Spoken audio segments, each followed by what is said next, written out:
ವೀಕ್ಷಕರೇ, ಮನೆಯಲ್ಲಿ cylinder blast ಆಗಿ ಅಂದ್ರೆ ಗ್ಯಾಸ್ ಲೀಕ್ ಆಗಿ ತನ್ಮೂಲಕ ಸಿಲಿಂಡರ್ ಬ್ಲಾಸ್ಟ್ ಆಗಿ ಬಾಲಕನೊಬ್ಬ ದುರ್ಮರಣಕ್ಕೀಡಾಗಿರ್ತಕ್ಕಂತಹ ಘಟನೆ ಬೆಂಗಳೂರಿನಲ್ಲಿ ನಡೆದಿದೆ.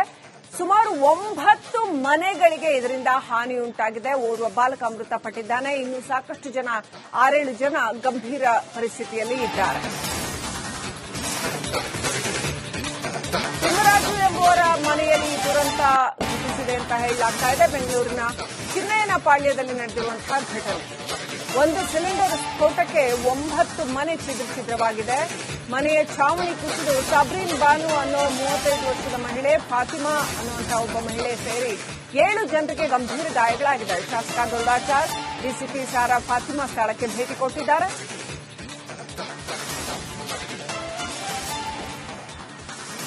ನೋಡಿ ದೃಶ್ಯಗಳಲ್ಲಿ ಯಾವ ರೀತಿಯಲ್ಲಿ ಸಿಲಿಂಡರ್ ಸ್ಫೋಟದ ತೀವ್ರತೆಗೆ ಅಕ್ಕಪಕ್ಕದ ಮನೆಗಳು ಎಲ್ಲ ಛಿದ್ರವಾಗಿ ಬಿದ್ದಿದೆ. ಗೋಡೆ ಕುಸಿದಿರ್ತಕ್ಕಂಥದ್ದು. ಸಣ್ಣ ಸಣ್ಣ ಮನೆಗಳು, ಚಿನ್ನಯ್ಯನಪಾಳ್ಯದ ವಿಲ್ಸನ್ ಗಾರ್ಡನ್ ಅಲ್ಲಿ ನಡೆದಿರ್ತಕ್ಕಂತಹ ಘಟನೆ. ಸಣ್ಣ ಸಣ್ಣ ಮನೆಗಳು ಯಾವ ರೀತಿಯಲ್ಲಿ ಕುಸಿದು ಬಿದ್ದಿದೆ ಅಂತ. ವಸ್ತುಗಳೆಲ್ಲ ಚಲ್ಲಾಪಿಲ್ಲಿಯಾಗಿ ಬಿದ್ದಿವೆ. ಇದೀಗ 7 ಜನರಿಗೆ ಗಂಭೀರ ಗಾಯಗಳಾಗಿದೆ. ಒಬ್ಬ ಯುವಕ, ಚಿಕ್ಕ ಬಾಲಕ ಮೃತಪಟ್ಟಿದ್ದಾನೆ.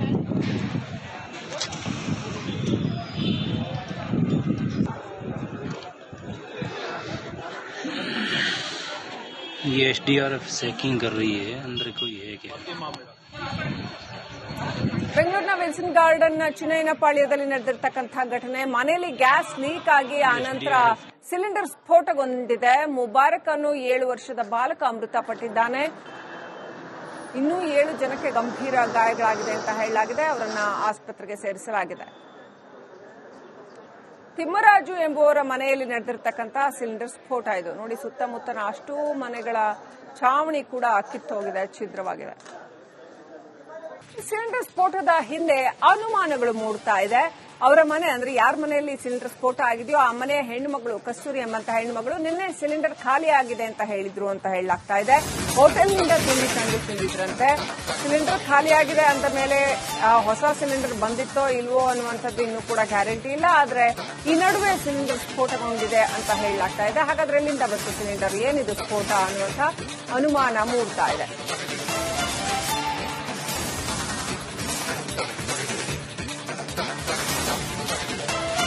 ಮನೆಯ ಮಹಿಳೆ ಕಸ್ತೂರಿ ಅನ್ನೋರು ಸಿಲಿಂಡರ್ ಖಾಲಿ ಆಗಿದೆ ಅಂತ ಹೇಳಿದ್ರಂತೆ. ಹೋಟೆಲಿಂದ ಊಟ ತಂದಿದ್ರಂತೆ. ಏನಿದು ಹೊಸ ಸಿಲಿಂಡರ್ ಅಥವಾ ಏನಿದು, ಹೇಗೆ ಬ್ಲಾಸ್ಟ್ ಆಯಿತು ಅನ್ನೋದ್ರ ಬಗ್ಗೆ ಸಾಕಷ್ಟು ಅನುಮಾನ ವ್ಯಕ್ತವಾಗ್ತಾ ಇದೆ. ವಸ್ತುಗಳು ಚಲ್ಲಾಪಿಲ್ಲಿಯಾಗಿ ಬಿದ್ದಿರುವಂತಹ ದೃಶ್ಯ ನೋಡ್ತಾ ಇದ್ರ. 7-8 ಮನೆಗಳು, ಸುತ್ತಮುತ್ತ ಇರುವಂತಹ 7-8 ಮನೆಗಳಿಗೆ ಹಾನಿಯಾಗಿದೆ. ಅನೇಕ ಮನೆಗಳ, ಸಣ್ಣ ಪುಟ್ಟ ಮನೆಗಳ ಛಾವಣಿ ಕುಸಿದು ಬಿದ್ದಿದೆ. 10 ಅನುಮಾನ ಮೂಡ್ತಾ ಇದೆ ಸಿಲಿಂಡರ್ ಸ್ಫೋಟದ ಬಗ್ಗೆ. ಒಂದೇ ಒಂದು ಸಿಲಿಂಡರ್ ಸ್ಫೋಟಗೊಂಡಿದೆಯಾ ಅಥವಾ ಇನ್ನು ಹಲವು ಸಿಲಿಂಡರ್ಗಳು ಸ್ಫೋಟಗೊಂಡ್ವಾ? ಒಂದು ಸಿಲಿಂಡರ್ ಬ್ಲಾಸ್ಟ್ ನಿಂದ ಆದ ತೀವ್ರತನ ಇದು ಅಥವಾ ಬೇರೆ ಏನಾದರೂ ಸ್ಫೋಟ ಆಗಿದೆಯಾ? ಸಿಲಿಂಡರ್ ಅಲ್ಲದೆ ಬೇರೆ ಯಾವುದಾದ್ರೂ ವಸ್ತು ಸ್ಫೋಟಗೊಂಡಿದೆಯಾ ಅನ್ನುವಂತಹ ಅನುಮಾನ ಇದೀಗ ಪೊಲೀಸರನ್ನ ಕಾಡ್ತಾ ಇದೆ. ಆಡುಗೋಡಿ ಪೊಲೀಸರು, ಎಫ್ಎಸ್ಎಲ್ ತಜ್ಞರು, ಎಸ್ಡಿಆರ್ಎಫ್ ಸಿಬ್ಬಂದಿ ಎಲ್ಲರೂ ಕೂಡ ಪರಿಶೀಲನೆ ನಡೆಸಿದ್ದಾರೆ. ಈ ಸಿಲಿಂಡರ್ ಸ್ಫೋಟದ ತೀವ್ರತೆಯನ್ನ ಗಮನಿಸ್ತಾ ಇದ್ರೆ ಇದು ಸಿಲಿಂಡರ್ ಹೌದಾ ಅಲ್ವಾ ಅನ್ನೋದರ ಕುರಿತಾಗಿ ಸಾಕಷ್ಟು ಅನುಮಾನಗಳು ಮೂಡ್ತಾ ಇದೆ. ನೋಡಿ, ಸ್ಥಳಕ್ಕೆ ಆಲ್ರೆಡಿ ಎಸ್ಡಿಆರ್ಎಫ್ ಟೀಮ್ ಹಾಗೂ ಎಫ್ಎಸ್ಎಲ್ ತಜ್ಞರು ಆಗಮಿಸಿದ್ದಾರೆ. ಮಾಹಿತಿಯನ್ನು ಕಲೆ ಹಾಕ್ತಾ ಇದ್ದಾರೆ.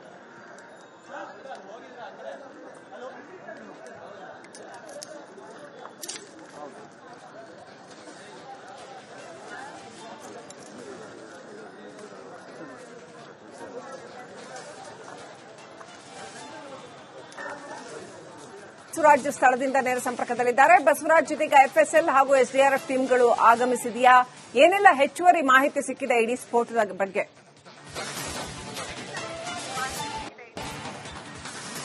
ಶ್ರೀಲಕ್ಷ್ಮಿ, ಬೆಳಗ್ಗೆನೆ ಇವತ್ತು ವಿಲ್ಸನ್ ಗಾರ್ಡನ್ ನಲ್ಲಿ ಆಗಿರ್ತಕ್ಕಂಥ ಬ್ಲಾಸ್ಟ್ ಏನಿದೆ ಅದು ಸ್ವತಂತ್ರ ದಿನಾಚರಣೆ ಜನತೆ ಆಗಿರ್ತಕ್ಕಂತಹ ಒಂದು ಸಿಲಿಂಡರ್ ಬ್ಲಾಸ್ಟ್. ಇದು ಸಾಕಷ್ಟು ಆತಂಕಕ್ಕೀಡಾಗಿರಬಹುದು. ನಿಮಗೆ ನೇರ ದೃಶ್ಯಾವಳಿಗಳಲ್ಲಿ ತೋರಿಸ್ತಾ ಹೋಗ್ತಾನೆ, ನೀವು ಲೈವ್ ಫುಟೇಜ್ ಅನ್ನು ನೋಡಬಹುದು. ಈಗಾಗಲೇ ಅಧಿಕಾರಿಗಳು ಆಗಮಿಸಿ ತನಿಖೆಯನ್ನು ಆರಂಭಿಸಿರ್ತಕ್ಕಂಥ ದೃಶ್ಯಗಳನ್ನ ನಿಮಗೆ ತೋರಿಸ್ತೇನೆ. ಹಿರಿಯ ಅಧಿಕಾರಿಗಳು ಆಗಮಿಸಿದ್ದಾರೆ. ಈಗಾಗಲೇ ಎಫ್ಎಸ್ಎಲ್ ತಂಡ ಕೂಡ ಆಗಮಿಸಿರ್ತಕ್ಕಂಥದ್ದು, ಸುಕೋ ತಂಡ ಕೂಡ ಆಗಮಿಸಿರ್ತಕ್ಕಂಥದ್ದು. ಯಾವ ಕಾರಣಕ್ಕಾಗಿ ಈ ಒಂದು ಬ್ಲಾಸ್ಟ್ ಆಗಿರ್ತಕ್ಕಂಥದ್ದು? ಯಾಕಂದ್ರೆ ಬೃಹತ್ ಪ್ರಮಾಣದಲ್ಲಿ ಆಗಿರ್ತಕ್ಕಂಥದ್ದು. ಒಂದು ಸಿಲಿಂಡರ್ ಬ್ಲಾಸ್ಟ್ ಆದ್ರೆ ಈ ಪ್ರಮಾಣದಲ್ಲಿ ಬ್ಲಾಸ್ಟ್ ಆಗುತ್ತಾ ಅನ್ನುವಂಥದ್ದು ಕೂಡ ಒಂದಷ್ಟು ಅನುಮಾನಗಳಿದಾವೆ. ಯಾಕಂದ್ರೆ 8-10 ಮನೆಗಳು ಕೂಡ ನಾಶ ಆಗಿರ್ತಕ್ಕಂಥ ಚಿಕ್ಕ ಚಿಕ್ಕ ಮನೆಗಳು ಇರಬಹುದು, ಆದರೆ ಇಷ್ಟು ದೊಡ್ಡ ಪ್ರಮಾಣದ ಬ್ಲಾಸ್ಟ್ ಆಗಿರತಕ್ಕಂಥದ್ದು ಬಹಳ ಗಂಭೀರ ಸ್ವರೂಪ ಪಡೆದಿರತಕ್ಕಂಥದ್ದು ನೀವು ನೋಡಬಹುದು. ದೊಡ್ಡ ಅವಶೇಷಗಳ ಅಡಿ ಕಡೆ ಜನರು ಸಿಲ್ಕೊಂಡಿದ್ದಂತವ್ರನ್ನ ತೆಗೆದು ಈಗಾಗಲೇ ಆಸ್ಪತ್ರೆಗೆ ಕಳಿಸಿರ್ತಕ್ಕಂಥದ್ದು. ಆದ್ರೆ ಬಹಳ ಪ್ರಮುಖವಾಗಿ ಸ್ಲಾಬ್ ಹಾಕಿರ್ತಕ್ಕಂಥ ಸ್ಲಾಬ್ಗಳು ಕೂಡ ಕುಸಿದು ಬಿದ್ದಿರ್ತಕ್ಕಂಥದನ್ನ ಗಮನಿಸಿದ್ರೆ ಇದು ಸಿಲಿಂಡರ್ ಬ್ಲಾಸ್ಟ್ ಅಷ್ಟೇ ಆಗಿತ್ತಾ ಅಥವಾ ಬೇರೆ ಏನಾದ್ರೂ ಇನ್ನಷ್ಟು ಸಿಡಿಮದ್ದುಗಳೇನಾದ್ರು ಸಿಡಿದಿದ್ದಾವ ಅನ್ನುವಂಥದ್ದು ಬಹಳ ಅನುಮಾನಕ್ಕೆ ಎಡೆಗೆ ಮಾಡಿಕೊಟ್ಟಿರ್ತಕ್ಕಂಥದ್ದು. ಅದರಲ್ಲೂ ಸ್ವತಂತ್ರ ದಿನಾಚರಣೆ ಆಗಿರೋ ಕಾರಣಕ್ಕಾಗಿ ಇದೊಂದಷ್ಟು ಅನುಮಾನಗಳಿರೋ ಕಾರಣಕ್ಕಾಗಿ ಕುಲಂಕುಷವಾದಂತಹ ತನಿಖೆಯನ್ನ ಈಗಾಗಲೇ ಪೊಲೀಸ್ನ ಹಿರಿಯ ಅಧಿಕಾರಿಗಳು ಆಗಮಿಸಿ ತನಿಖೆಯನ್ನು ಆರಂಭಿಸಿದ್ದಾರೆ. ಸುತ್ತಲೂ ಕೂಡ ಯಾರನ್ನು ಕೂಡ ಒಳಗೆ ಬಿಡದೆ ಬ್ಯಾರಿಕೇಡ್ ಅನ್ನು ಕೂಡ ಹಾಕಿ ಈ ಒಂದು ತನಿಖೆಯನ್ನು ಆರಂಭಿಸಿರ್ತಕ್ಕಂಥದ್ದು ನೀವು ನೇರ ದೃಶ್ಯಾವಳಿಗಳಲ್ಲಿ ನೋಡಬಹುದು. ಪೊಲೀಸ್ನ ಹಿರಿಯ ಅಧಿಕಾರಿಗಳು ಈಗಾಗಲೇ ತನಿಖೆ ಆರಂಭಿಸಿರ್ತಕ್ಕಂಥದ್ದು ಮತ್ತು ಸುತ್ತಮುತ್ತ ಇರತಕ್ಕಂತಹ ಮನೆಗಳಲ್ಲಿರ್ತಕ್ಕಂಥ ಜನರನ್ನ ಒಂದಷ್ಟು ಮಾಹಿತಿಯನ್ನು ಪಡಿತಿರ್ತಕ್ಕಂಥದ್ದು. ಯಾವಾಗ ಸದ್ದು ಕೇಳಿಸ್ತು, ಯಾವ ರೀತಿಯಾದಂತಹ ಸದ್ದಿತ್ತು, ಎಷ್ಟೆಲ್ಲ ಜನರಿಗೆ ಗಾಯಗಳಾಯ್ತು ಅಥವಾ ಏನಾದ್ರೂ ಅನುಮಾನಾಸ್ಪದವಾಗಿ ಏನಾದ್ರೂ ಇತ್ತ ಅನ್ನುವಂತಹ ಒಂದಷ್ಟು ಮಾಹಿತಿಗಳನ್ನ ಪೊಲೀಸ್ ಅಧಿಕಾರಿಗಳು ಈ ತರಹದ ಮಾಹಿತಿಯನ್ನ ಕಲೆ ಹಾಕ್ತಾ ಇರ್ತಕ್ಕಂಥದ್ದು ನೀವು ಗಮನಿಸಬಹುದು ನೇರ ದೃಶ್ಯಾವಳಿಗಳಲ್ಲಿ. ಅಕ್ಕಪಕ್ಕದ ಮನೆಗಳಲ್ಲಿ ಈಗಾಗಲೇ ವಿಚಾರಣೆ ಆರಂಭ ಆಗಿರ್ತಕ್ಕಂಥದ್ದು ಮತ್ತು ಯಾವ ಕಾರಣಕ್ಕೋಸ್ಕರ ಈ ತರಹದ ಪ್ರಮಾಣದಲ್ಲಿ ಬ್ಲಾಸ್ಟ್ ಆಗಿದೆ ಅನ್ನುವಂತ ಒಂದಷ್ಟು ಮಾಹಿತಿಗಳನ್ನ ಆಗ್ತಾ ಮತ್ತು ಇಲ್ಲಿ SDRF NDRF ತಂಡನ್ನು ಕೂಡ ಬೀಡು ಬಿಟ್ಟು ಮತ್ತೆ ಯಾರಾದ್ರೂ ಅವಶೇಷಗಳ ಅಡಿ ಏನಾದ್ರು ಸಿಲುಕೊಂಡಿದಾರ ಅನ್ನುವಂಥದ್ದನ್ನು ಒಂದಷ್ಟು ಪರಿಶೀಲನೆಗಳು ಕೂಡ ನಡೀತಾ ಇದಾವೆ.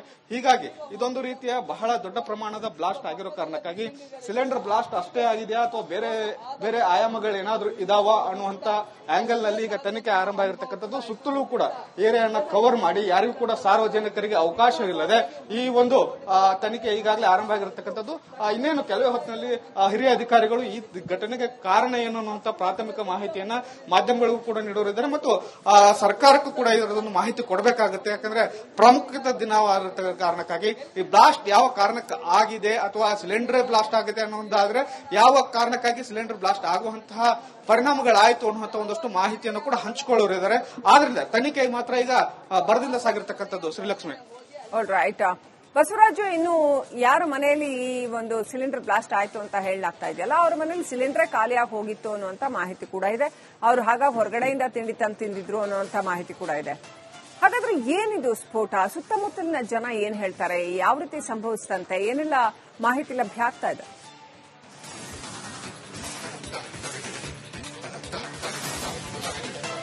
ಶ್ರೀಲಕ್ಷ್ಮಿ, ಬಹಳ ಪ್ರಮುಖವಾಗಿ ಇಲ್ಲಿ ನೋಡಬಹುದು ನೀವು ಬೇರೆ ದೃಶ್ಯಾವಳಿಗಳಲ್ಲಿ ಸೀಟ್ ಮನೆಗಳಾಗಿದ್ದಾವೆ, ಸಣ್ಣ ಸಣ್ಣ ಗಲ್ಲಿಗಳು ಇದಾವೆ. ಇಷ್ಟು ಕಂಜೆಸ್ಟೆಡ್ ಏರಿಯಾದಲ್ಲಿ ಈ ತರದ ಪ್ರಮಾಣದಲ್ಲಿ ಮನೆಯನ್ನ ಕಟ್ಕೊಳ್ಳೋದಕ್ಕೆ ಯಾಕೆ ಅವಕಾಶ ಕೊಟ್ಟರು ಅನ್ನೋಂಥದ್ದು ಒಂದು ಅನುಮಾನ.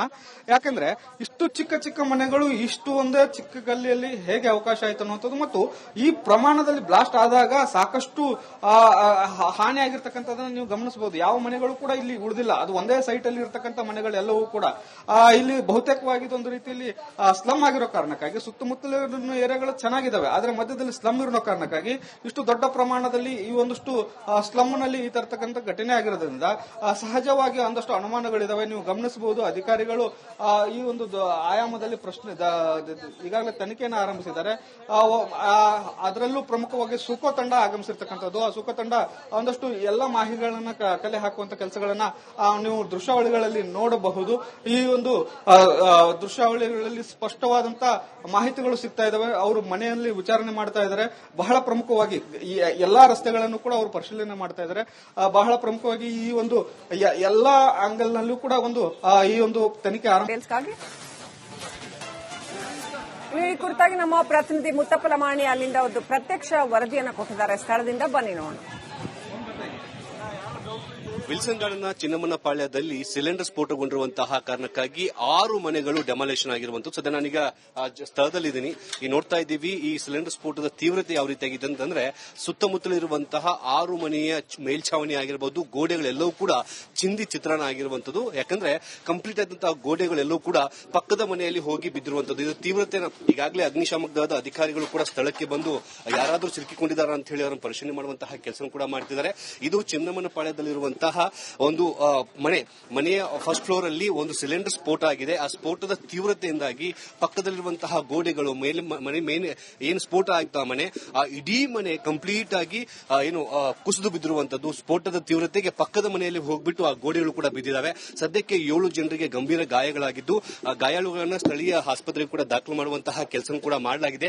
ಆದ್ರೆ ಇದು ಮೇಲ್ನೋಟಕ್ಕೆ ಸಿಲಿಂಡರ್ ಸ್ಫೋಟನ ಅನ್ನೋ ಒಂದು ಅನುಮಾನ ಕೂಡ ಈಗ ವ್ಯಕ್ತವಾಗ್ತಿರುವಂತದ್ದು. ಸ್ಥಳಕ್ಕೆ ಪೊಲೀಸರು ಕೂಡ ಬಂದು ತನಿಖೆ ಮಾಡುವಂತಹ ಕೆಲಸ ಕೂಡ ಮಾಡ್ತಾ ಇದ್ದಾರೆ.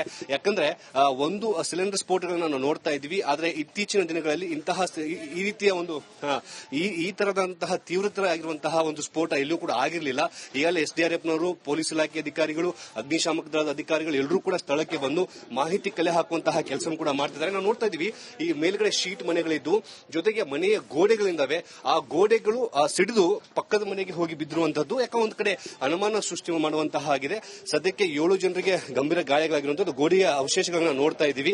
ಒಂದು ಸಿಲಿಂಡರ್ ಸ್ಫೋಟಕ್ಕೆ ಈ ರೀತಿಯಾಗಿ ಘಟನೆಗಳು ನಡೆಯುತ್ತಾ ಅನ್ನೋ ಒಂದು ಅನುಮಾನ ಕೂಡ ಸೃಷ್ಟಿಯಾಗಿರುವಂತದ್ದು.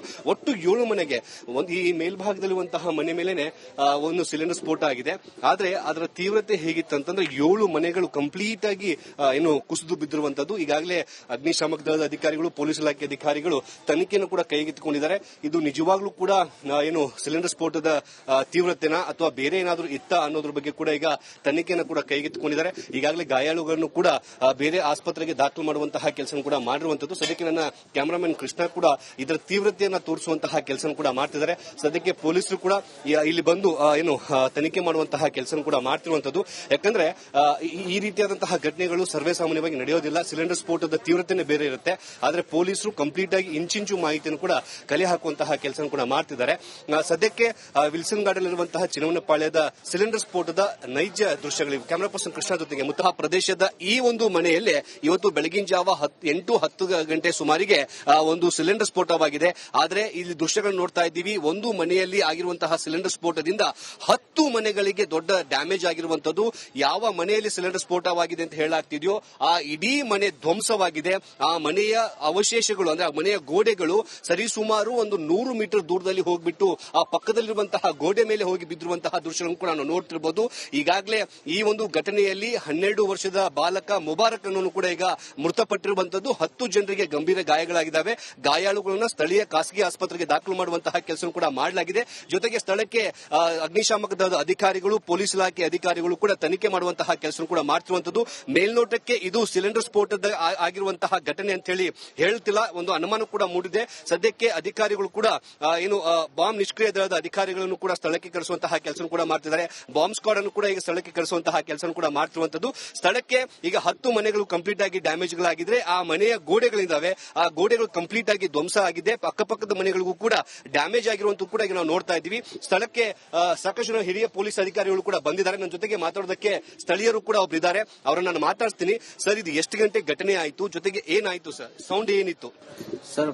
ಬ್ಲಾಸ್ಟ್ ಅಂತೂ ತುಂಬಾ ಇತ್ತು, ನಾವು ಯಾವತ್ತೂ ಕೇಳಲಿಲ್ಲ ಇಷ್ಟು ಜೋರಾಗಿ ಬ್ಲಾಸ್ಟ್ ಆಗಿರೋದು. ಪ್ಲಸ್ ಮತ್ತೆ 8-2ಗೆ ಕರೆಕ್ಟ್ ಆಗಿ ಬೆಳಗ್ಗೆ ಆಗಿದೆ ಸರ್. ಹೌದು ಸರ್, ಕರೆಕ್ಟ್. ಸೌಂಡ್ ಹೇಗಿತ್ತು ಸರ್? ಸೌಂಡ್ ತುಂಬಾ ಇತ್ತು, ನಾವು ಕೇಳೇ ಇರಲಿಲ್ಲ ಇಷ್ಟು ವರ್ಷ ಆಗಿ. ಬಿಕಾಸ್ ನಮ್ಮ ಪಕ್ಕಾನೇ ಇದೆ ಅದು, ಸೊ ಅಷ್ಟು ತುಂಬಾ ಹೆವಿ ಆಗಿದೆ. ನಾವು ಇವಾಗ ತನಕ ಆ ಸೌಂಡ್ ಕೇಳಲೇ. ಎಷ್ಟು ಮನೆ ಡ್ಯಾಮೇಜ್ ಆಗಿದೆ? ಅಕ್ಕಪಕ್ಕದಲ್ಲಿ ಎಷ್ಟು ದೂರ ಕೂಡ ಅದರ ಎಫೆಕ್ಟ್ ಇತ್ತು ಸರ್? ಸರ್, ಇಟ್ ಆಲ್ಮೋಸ್ಟ್ 60 ಫೀಟ್ಗೂ 6th ಫ್ಲೋರ್ 5th ಫ್ಲೋರ್ಗೂ ಹೊಡೆದಿದೆ ಸರ್. ಎಲ್ಲ ಗ್ಲಾಸ್ ಎಲ್ಲ ಹೊಡೆದೋಗಿದೆ. ಮತ್ತೆ ಇಲ್ಲಿ ಬಂದ್ಬಿಟ್ಟು ಅವನು 7-8 ಹೌಸಸ್ ಅಂತೂ ಡ್ಯಾಮೇಜ್ ಆಗಿದೆ ಕಂಪ್ಲೀಟ್ ಆಗಿ. ಅದರಲ್ಲಿ ಒಬ್ಬ ತೀರ್ಕೊಂಡಿದ್ದಾನೆ, ಮಗು, ಅವನು ಮುಬಾರಕ್ ಅಂತ, ಅಮಾನ್ ಅವರು ಲಾಸ್ಟ್ ಮಗ. ಮತ್ತೆ ಒಂದು ಲೇಡಿ ಸೀರಿಯಸ್ ಆಗಿದ್ದಾಳೆ. ಇನ್ನ ಮಿಕ್ಕವರು ಆ ಹುಡುಗಿ, ಈ ಮನೇಲಿ ಇದ್ದವರು ಟೆನೆಂಟ್ ಬಂದು ವೈಫ್ ಹುಡುಗಿಗೆ ಅಂತೂ ಫುಲ್ ಬರ್ನ್ ಆಗಿದೆ ಸರ್. ಆಕ್ಚುಲಿ ಯಾರು ಸರ್ ಮನೆ ಇದು? ಇದು ಬಂದು ಮಮತಾ ಅಂತ ಒಬ್ಬರ ಮನೆ. ಅವ್ರು ಇಲ್ಲಿಲ್ಲ, ಅವ್ರು ಯಾವ್ದೋ ಊರಲ್ಲಿ ತುಮಕೂರು ಆಸೆ ಇದ್ದಾರೆ ಅವರು ಓನರು. ಇದು ಟೆನೆಂಟ್ ಇದ್ದವರು. ಟೆನೆಂಟ್ ಕಸ್ತೂರಿ ಅಂತ, ಅವಳು ವೈಫ್ ಮತ್ತೆ ಅವ್ರ ಮಗು ಇದ್ದಿದ್ದು ಸರ್. ಆಮೇಲೆ ಏನಾಯ್ತು ಸರ್? ನೆಕ್ಸ್ಟ್ ಏನಾಯ್ತು ಇಲ್ಲಿ? ನೀವು ಲಾಸ್ಟ್ ಆಗಿ ಓಡ್ ಬಂದಿ ಮತ್ತೆ ನೋಡಕ್ ಇಡ್ತಾ ಇದ್ರು. ಮತ್ತೆ ಅವಳು ಅಲ್ಲಿ ಬಿದ್ದಿದ್ಲು. ಅಲ್ಲಿಂದ ಮಮತಾ ಅವ್ರ ಮಗುನ ಎತ್ತಿ ಇದಕ್ಕೆ ಕಳ್ಸಿದ್ವಿ. ಸೆಕೆಂಡ್ ಬಂದ್ಬಿಟ್ಟು ಅವಳು ಇದು ಬ್ಲಾಂಕೆಟ್ ಎಲ್ಲ ಹಾಕಿ, ಅವ್ಳು ಫುಲ್ ಬರ್ನ್ ಆಗಿದೆ, ಮುಖ ಎಲ್ಲ ಹೋಗಿದೆ, ಮಗುಗೆ ರೈಟ್ ಸೈಡ್ ಎಲ್ಲ ಫುಲ್ ಬರ್ನ್ ಆಗಿದೆ, ಅವ್ರನ್ನ ಕಳ್ಸಿದ್ವಿ. ಸೆಕೆಂಡ್ ಮೇನ್ ಇಲ್ಲಿ ಅಮ್ಮನ್ ಅಂತ ಹೇಳ್ಬಿಟ್ಟು ಅವ್ರು ಹಿಂದ್ಗಡೆ ಇರೋರ್ನ ಎದುರಿಗೆ ಮನೆ, ಅವ್ರ ಇಬ್ಬರು ಮಕ್ಕಳು ಚಿಕ್ಕ ಮಕ್ಕಳು ಕಲ್ ಸಿಕ್ಕಾಕೊಂಡು. ಆಮೇಲೆ ಅವರು ಚಿಕ್ಕ ಮಗು 12 ವರ್ಷ ಅವ್ನು ತೀರ್ಕೊಂಡಿದ್ದಾನೆ.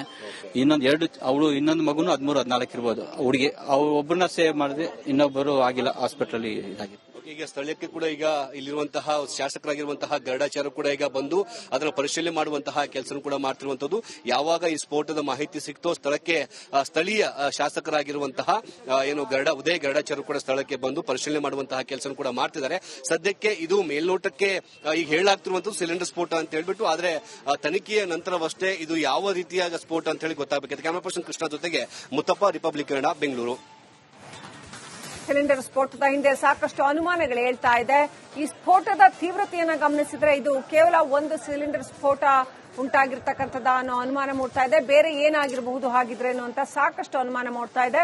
FSL ತಜ್ಞರು ಕೂಡ ಬಂದು ಅಲ್ಲಿ ಸಾಕ್ಷ್ಯಗಳನ್ನ ಸಂಗ್ರಹ ಮಾಡ್ತಾ ಇದ್ದಾರೆ. SDRF ತಂಡ ಕೂಡ ಬಂದಿದೆ. ಕಾದು ನೋಡಬೇಕಾಗಿದೆ ಹೆಚ್ಚಿನ ಮಾಹಿತಿಯನ್ನು.